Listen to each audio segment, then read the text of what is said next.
Экинчи bir hadis, adam жакшы көргөнү менен бирге болот деген сөз. Бухари жана Муслимде Абдулла бин Мас'ud риваят кылган hadis, adam жакшы көргөнү менен бирге болот дейт. Биздин ичибизде арманыбыз бар. Кеде арман кыласың, мен пайгамбар алейхиссалам жанында чогуу болсом болот эле дейсиң. Кеде өтүп кеткен апаңа истейсиң, ыйлагың келет, ошо менен чогуу болсом эле дейсиң. Кеде достор ажырайт. Адамдар кеде дин деп, дават деп, мамлекетин таштап хижрат кылып кетишет, урматтуу бир тууган, башка жерде калат. Орусияда канча бир туугандар жүрөт, Кореяда жүргөнү бар, Европада жүргөндөрү бар. Бардыгыбыз сүйгөндөрүбүздү, махабаттарыбызды, жакшы көргөндөрүбүздү, достору, ата-энеби таштап, ошентип жүрөбүз, урматтуу бир тууганым. Бирок ушул хадис биздин жүрөгүбүзгө төтө берет. Ошол нерсе менен биз, урматтуу бир тууган, бактылуу болобуз. Биз тарыхтан окуйбуз.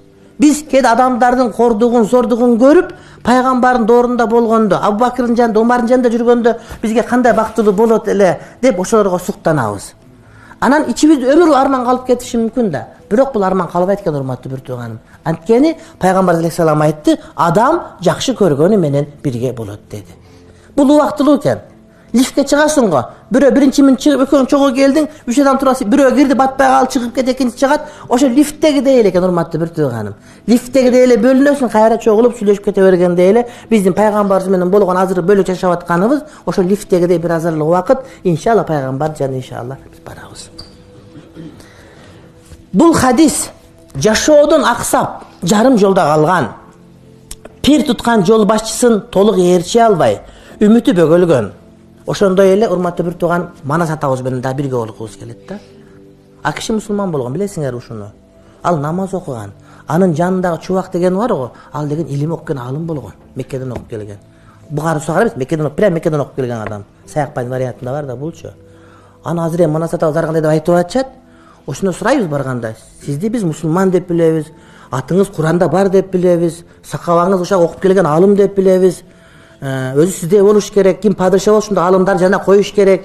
Сиздин жолуңуз ушундай экен. Анан сизден анан кийин Кудайга теңе алгандар кантип айтасыз десең, ошо жерден ачуусу келип ак болтаны минип барып, бардыгын уруп коюшу мүмкүн аерде. Эмне кылганыңар бул силердики? Бачакарлар деп Манас атабыз. Шуну сурайбыз, шуну барганда иншалла. Жакшы көргөндөр менен. Ага дагы жетебиз, урматтуу бир туугандар, иншалла.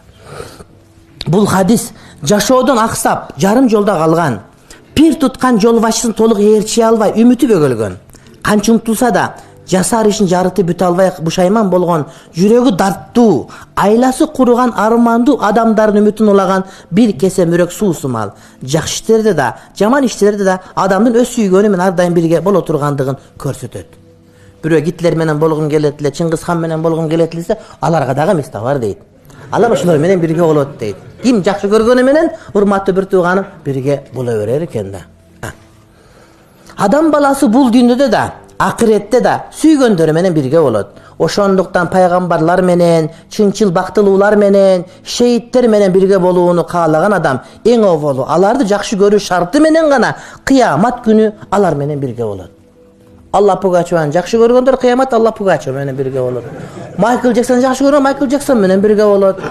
Кимди жакшы көрсөң, ошо менен кыяматта бирге болосуң. Эми ошо бара турган жериңи таап, тактап ала бериш керек. Бир шарты аны жакшы көрүш керек. Бирок жакшы көргөн тартиптер урматтуу бир тууганым.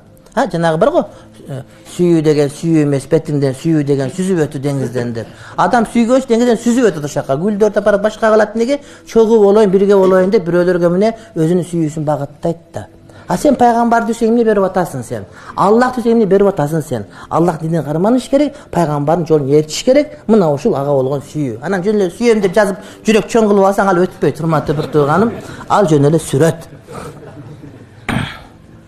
Башкача айтканда, акыретте пайгамбарлар менен, чынчыл бактылуулар менен, шейиттер менен бирге боло тургандар бул дүйнөдөгү тирүү кезинде эле аларды жакшы көрүп, колдогон инсандар деп айта алабыз. Жамандыктын, бузуку жолдун таламдаштарына да ушул эле хадистин өкүмү мааниси төп келип турат. Ушундай бир сүйлөмдүү кыска хадистин ичинде эле миңдеген көйгөйлүү темалардын камтылып турушу мындай сөз аяндын булагынан чабыт алган даанышман пайгамбардын гана оозунан чыгарын билдирет. Пайгамбарыбыздын хадистерин өмүр бою окуп изилдеген аалымдар Пайгамбардын хадисин ода кулагына кире берет дагы, пайгамбардын хадисинен башка сөз келип калса, кулагына батпайт, кирбейт да.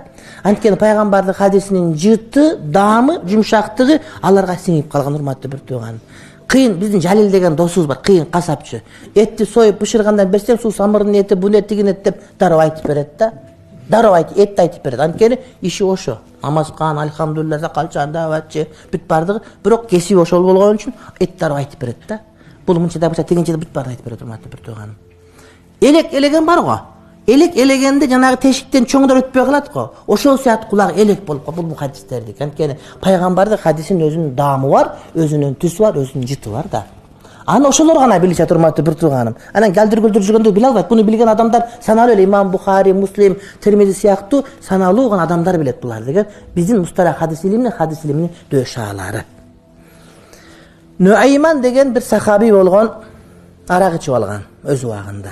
Эми сахабалар деле пенде. Ошол сахабаларга Куран түшкөн, урматтуу бир тууганым. Ана ошо Нуайман арак ичип алып, бирок пайгамбар алейхиссалам менен бул тамашалашып пайгамбарды күлдүрүп көңүл ачып турат эле. Пайгамбар да пенде, алда капы болот, башка болот, көңүлүн көтөрүш керек. Анан келип аны муну сүйлөп берип пайгамбарга дос болуп, кичине көңүл ачып турат анча-мынча.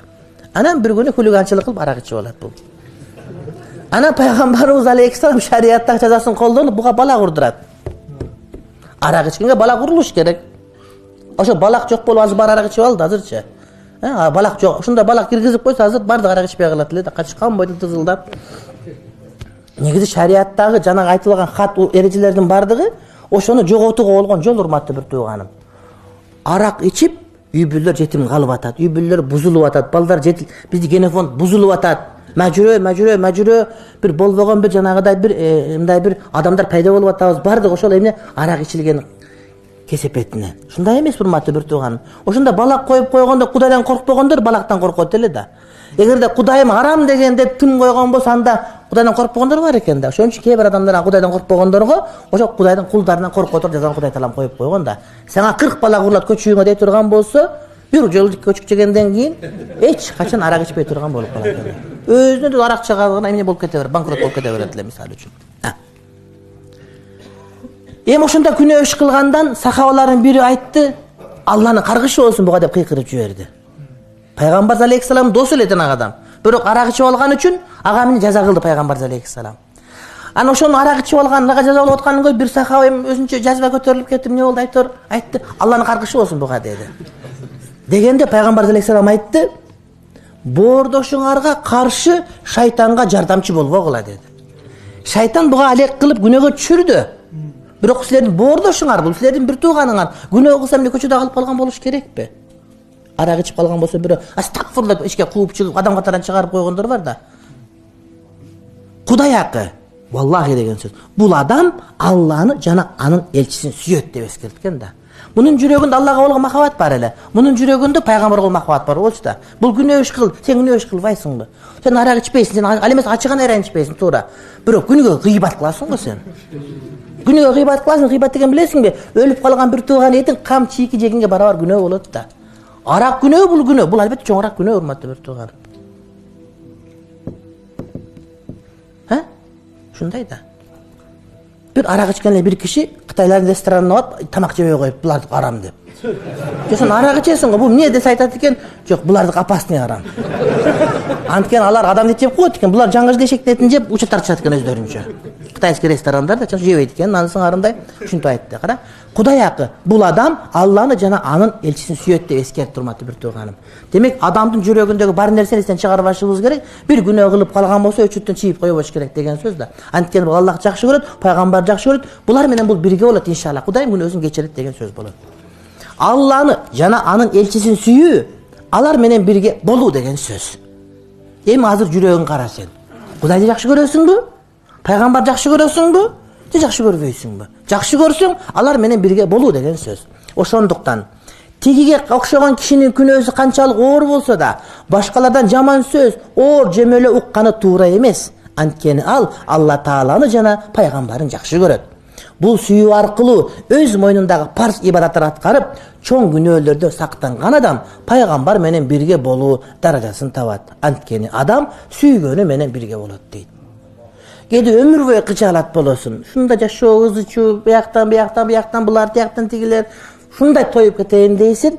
Анан бирок жүрөгүңдө менде Аллага болгон махабат бар, сүйүү бар. Менде пайгамбарга болгон сүйүү бар деген жакшы сезим келгенде, кадимкиде жанагынын бардыгы кысылашыңан келбей калат. Дүйнөнү сел алса, чулдукта кайгы жок экен. Чулдук деген эмне? Суу, өрдөктүн бир түрү. Чулдук деген чакан өрдөк да. Дүйнө суу каптап кетсе, буга баары бир экен аксакал. Анткени ушунда сүзүп жүрө берет экен да бугачы. Ошол сыяктуу, эгерде жүрөгүңүздө Аллага болгон махабат болсо, пайгамбарга махабат болсо, калганы кызылашка келип койбойт экен, урматтуу.